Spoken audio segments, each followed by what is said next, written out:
What is the difference between a classical homeopath and those that use complex remedies? So essentially, sometimes there doesn't need to be a lot of difference in that, number one, their training is probably from the same. So it was either from one of the two institutions that I mentioned, but it would be more on the prescription. So homeopathy, I mentioned earlier, has three main pillars.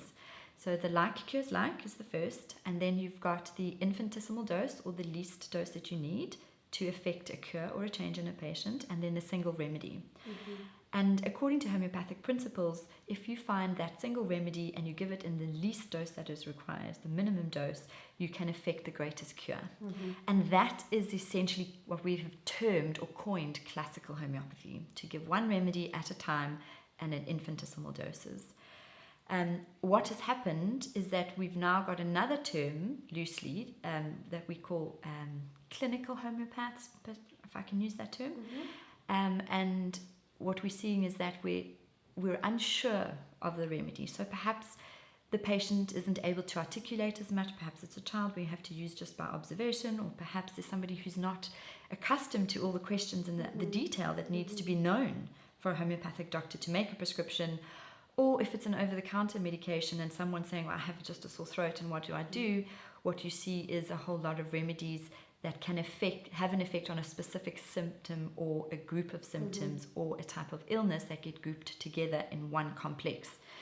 So it can be argued that it's just on the method of delivery, but I think essentially, if one looks again at the organon and you read the teachings of Hanuman, you will see that it, in essence, when you can, the best and highest calling is to cure, and in order to do that, it's the single remedy with the infinitesimal dose.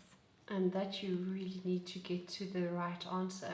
Wow, yes. Yes. And that's where the experience and, of course, all the training, but the experience, I think, comes in.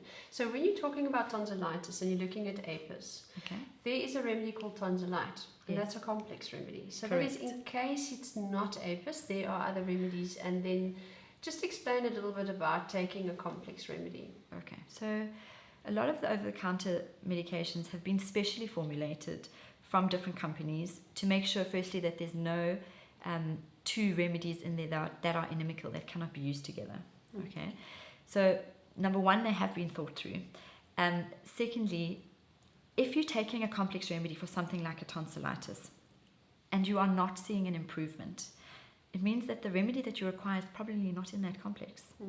And that keeping on taking it and pushing through isn't necessarily going to affect a cure.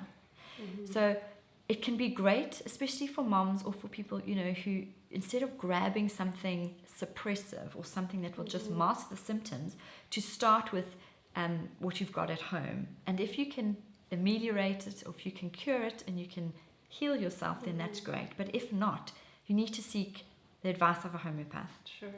And get that right remedy. It's important because you've got to have a lot of guts to stick with homeopathy if you are a terrified young mom and your child is screaming its head off and it's in pain. You have to have a lot of courage, or a homeopath on speed dial. Well, that's it. You need support. And I think if we look at the manner in which a lot of homeopaths, and I'm speaking generally now, I don't know for sure, but if we look at the time that a homeopath spends with each patient, if we look at the relationship built and the depth to which a homeopathic doctor knows their patients, you'll understand that it's not so difficult to deal with a screaming child with an earache or a sore throat when you have a homeopath who is your family doctor, because they are there for you and they support you through the process. I'm going to ask you, you mentioned it's sometimes you can end up with a product with two conflicting remedies inside it. What would be an example of that? An example of two inimical remedies would be silica and Merxol. So you couldn't put them in a complex together because they would, for want of a better term, cancel each other out. So you wouldn't get the healing response.